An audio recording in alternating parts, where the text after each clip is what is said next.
ही है, तो हमेशा बोलते हैं कि पानी खड़े होके नहीं पीना चाहिए। तो पानी खड़े होके नहीं पीना चाहिए, उससे बोलते हैं कि हमारे घुटनों में दर्द होता है। तो ये सत्य है या मिथ्य है? सत्य है। सत्य है, क्योंकि खड़े पानी पीने से जो है पानी सीधे जाके किडनी के ऊपर में इफेक्ट करती है, और जितने भी उसके गतिरोध रोकने वाली ऑर्गन्स हैं वो सब स्थिर हो जाते हैं और वो सीधे जाके किडनी में जाके पहुंचती है। और जब वो सीधा किडनी में पहुंचती तो किडनी को इफेक्ट करती है, लीवर को इफेक्ट करती है, और जिससे आपके जोड़ों के अंदर में दर्द जो है वो पैदा होने लग जाता है। ठीक है, वायु का प्रकोप बढ़ता है। वायु का प्रकोप बढ़ता है। दूसरा प्रश्न, दूध क्या खड़े होके पीना चाहिए? नहीं, देखिए, पीने की तो जो भी वस्तुएं वो सब बैठ के पीने को ही कहा है।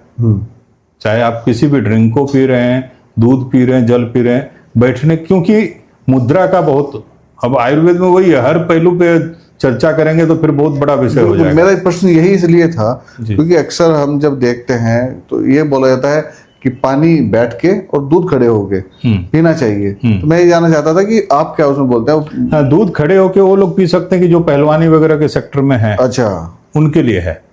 पर आज जो देश काल परिस्थिति चल रही है वही है कि वैद्य को इन सब चीजों का, औषधि है, औषधि के बारे में लिखा भी है कि ये औषधि इतने इतने जगह काम करती, इन इन रोगों पे इस अनुपात से काम करेगी, पर नीचे फिर लिख देते हैं देश काल परिस्थिति आयु बल, इसका विचार करके वैद्य को ये दवाई देना चाहिए।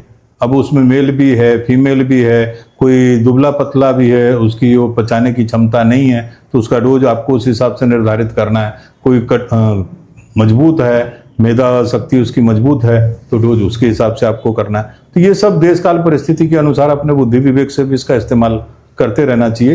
तो जो लोग ये सब चीज़ों के अंदर में इन्वॉल्व हैं, स्पोर्ट्स के अंदर में, तो वो खड़े होकर अगर पीते हैं तो उनको कोई नुकसान नहीं करता है।